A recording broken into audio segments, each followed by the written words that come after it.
The federal government of Nigeria was last week forced by a court to withdraw a directive to vice-chancellors of all public universities in the country to immediately reopen the institutions for resumption of academic activities. The universities have been shut for the better part of 7 months in the wake of a strike by the Academic Staff Union of Universities. The government and the university teachers have for months explored means of attaining a mutually satisfying solution to issues bordering on remuneration and conditions of service in tertiary institutions in Nigeria. Professor Emmanuel Oshodeke is at the moment president of the Academic Staff Union of Universities, and he joins us from Arise Abuja studio. Great to have you on the program. Thank you so much for joining us on Newsday. Thank you. Now, it's been interesting seeing Thank you very much for having me.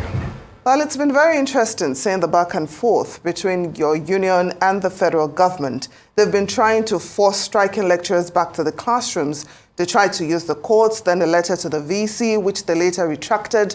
What's your position? What is ASUU's position and all what's going on? Our position is that, from all Nigeria can see, that the government side is not interested in resolving these issues. Like we have said, and I will say that again, this issue can be resolved in just 1 or 2 days. But they are playing to the gallery, go to court, and not. But why would the Minister of Labour be going to court when the pro-chancellors are having discussion and interaction with the president of this country who promised, I will get back to you? Why would the Minister of Labour be going to court to resolve a labour issue when the Speaker of the House and all the leadership of the House of Representatives are intervening on the issues? And why are you trying to force the lecturer to class? And if you force them to class, how are you sure you are going to have the best of teaching and research? So this is what we are having. This issue can be resolved in 1 day if this government side is interested on the resolution of the issues. So that's what we are seeing. More than 2 months now, we have not been invited to any formal meeting by any of the ministers. None.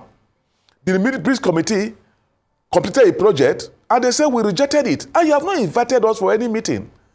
The head of service invited us, we all agree, gave member of committee 3 weeks to complete our program, and then we reconvene again. That was in May. Till today, they have not called that meeting again. That meeting even declared in NIREC, National Interreligious Council, headed by the Sultan of Sokoto and co-chaired by the president of Khan. They agreed within 3 weeks they will reconvene and will resolve the issue. Till now, they have not called us. So what you are seeing today is what we have been talking about. If you are running a system and your own relations, your children are not in that system, it cannot work. You are not interested. So if their children were Nigerian universities, if their relations are school in Nigerian universities, they will not be doing all this thing they are doing now. You would go to court, you want to get a judgment to force them to class. How will they teach? How will they ensure you get the best for your people? If your children are in those universities, would you do that? I just hope that one day our National Assembly will have the courage to pass a bill that ensures that once you accept to take a government appointment, very clear, you accept to take a government appointment, which is optional, your children must be in the public school. You must attend the public health system, the hospitals.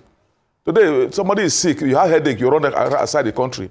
While you have some of the best hospitals here who were in the 60s, 70s, UTH was one of the best in the world. Today, people cannot go there to treat headache, to treat malaria. So that is it. We pray the National Assembly should have courage to pass a bill. If you want to be a president, you want to be a governor, you want to be a member of House, a senator, you want to be House of Rep member, you want to be anything, you want to be a commissioner, you want to be a minister, you must sign a document that your children will be brought back to Nigerian universities. You must attend our health system. Because if you are spreading, and then that's it. Professor Oshodeke, this is a point that has been made quite a few times by individuals, not only yourself, who are trying to find a way to fix the situation. But I'm wondering what ASUU is prepared to do, how far they're willing to go, seeing as drawing the government's feet to the fire still is not working. We're aware that there was a tripartite meeting between yourself and the government last week, and also the Speaker of the House. I'm wondering if that what came out of that meeting, and if there's any nuggets that can give hope for the future to this very, very unfortunate situation. At that meeting, we discussed all the issues, and they promised us they'll go back to the president and then call us back again for a meeting. But if you know, after that, they also met with some people in the ministries. They also met with them, and they started telling things again that they'll be saying over and over again. But the good thing is that they're calling back to us back tomorrow. Let's see what they will come out with tomorrow. We'll meet with them tomorrow. Now, before the federal government took You mentioned the tripartite meeting. Yes. Please go ahead. You know, you talk about a tripartite meeting. That was in May, either May or early June, headed by the chief of staff to the president. And when we met, we gave each of the committee, the ministries, assignment to do. And we have a timeline of 3 weeks. And it's more than 2 months now. They've not called us back again. So that is it. So that's what we're talking about. They're not interested. Now, there are reports that some Nigerian students have begun acquiring new skills, networking. They're making money. Some of them even say they are not interested in going back to school when ASUU eventually calls off the strike. So which begs the question of how effective really is the use of strike? And bearing that the federal government is not moved by what is going on, what would you say is the way forward? Well, let me put it very straight. For our union, strike is not the first option. Strike is the last option. But you watch out, once the strike ends tomorrow, all these issues are dead. Nobody will mention them again. As far as they're concerned, the problem with Nigeria is strike, which is not correct. Strike is a symptom of a problem. Once you solve that problem, that symptom is gone. Let me give you a typical example. The issue of revitalization of Nigerian universities. Anybody who have entered our university will know that they are not good enough. They are not enough to attract lecturers from all over the world. They are not good enough to attract students from all over the world. Just our lecturers and students are leaving the country. Everybody is aware. And we had agreement with Jonathan government then that every year they will put 200 billion naira into the Nigerian university system to bring it to such a state that one, it can attract lecturers from all over the world. So it cannot be able to conduct research that will generate revenue for the universities. But in 2014, the Jonathan administration released 200 billion to the system. And when you go to around today, you see that they're well labeled, need assessment projects. But between these governments, the past 7 years and 4 months, they have only released 50 billion to all the university. 50 out of 1.1 trillion, they only released 50 billion. So if they have done what they were supposed to do, as we have in that agreement MOA, and the subsequent we have signed over the time, will there be a strike? I think there is no strike. You know what we'll have? We'll now have a university, which is what they want, collapsing to what you have as public primary and secondary school today. That is what they want. So that most of them have university, they are building all over, so that our students can move to their universities. That is what they want. They have succeeded with primary and secondary school. They have done that. We don't have public primary and secondary school again. They are dead. So they want to do the same thing with these public universities. If I don't see what is 200 billion that a federal government will release to all the Nigerian universities to revamp it to a standard that it can attract money from outside the country, attract students, and then you're only giving 50 billion in 7 years, 5 months. So that is it. So strike is not the problem. And we don't just go on strike. We have to follow all the route. Meeting with people, appealing to them, signing memorandum of understanding, signing memorandum of action, showing timelines, and once strike is over, they abandon all of them. So that is the problem we're having. Any day we have a government that will obey the agreement it signs, we'll not have strike.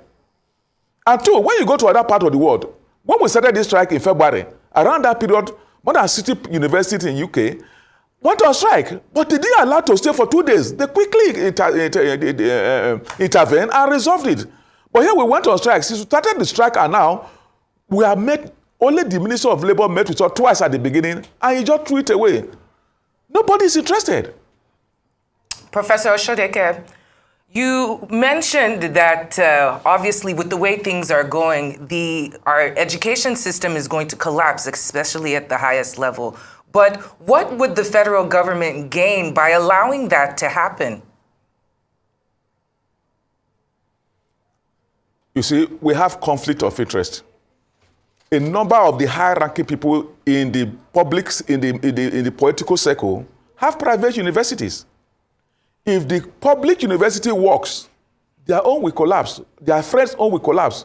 As I speak to you, now you can check with NUC, 95% of Nigerian students are still in public universities. About 5% are in these multiple private universities. So there is conflict of interest. If your children are in private universities, you have or your friend has a private university, why would you allow the public one to work? But when it works, you will not have your students. So that is the problem that we're having. So in one of the countries, they had to ban this private university because to allow the system works.